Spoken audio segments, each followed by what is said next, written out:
With Thanksgiving around the corner, I'm going to teach you guys how to carve a bird properly. I have a chicken here, but for all intents and purposes, it's the same as a turkey. I've removed the wishbone from this prior to roasting it, so I'm able to cut straight through the breast. I'd highly recommend removing it on the turkey before roasting. You can do it afterwards, but it's a little bit more of a pain. We're gonna remove the twine. I like to start by taking the legs off first. The leg runs down along here and then has one joint where it meets the body. I make a small cut here and then we just kind of follow that down as it starts to open up. And then if you give a little bend, we're going to cut right through the joint and you'll have removed one whole leg. Repeat the same thing to this side.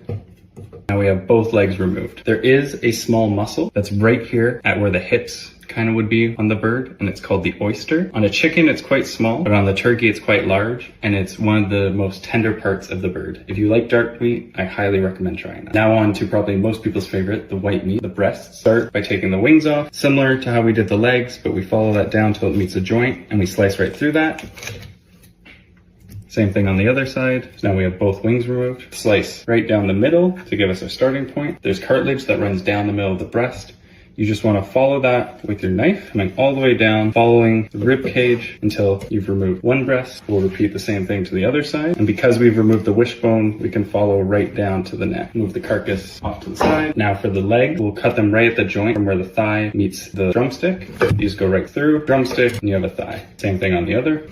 The wings, I leave whole. And then for the breast, this would be much larger on a turkey, but I like to keep the skin side up. And you want to make sure that you have a nice sharp knife and making nice thin cuts, and you continue down, slicing the breast up into nice individual portions. Cutting it this way makes the white meat much more tender because you're cutting against the grain. So you're not having long strands of fiber. One of the drawbacks of the light meat is that it's often much more dry. This helps keep it a little more tender. Do the same to the other breast. Now we have the whole breast nicely sliced into little individual portions. So that's how you carve a bird very nicely, so it's a very enjoyable eating experience for everyone. How I'm plating tonight's bird, I have these lovely croutons that were roasted with the bird. Place those down, put one breast coming down the one side, the other breast going down the other, put the two wings at the top, place a little arugula salad down at the base, put the thighs and leg kind of resting on top of the salad a little, and drumsticks into the middle. And there we have the roast chicken with the schmaltz croutons and shallots and a little arugula salad.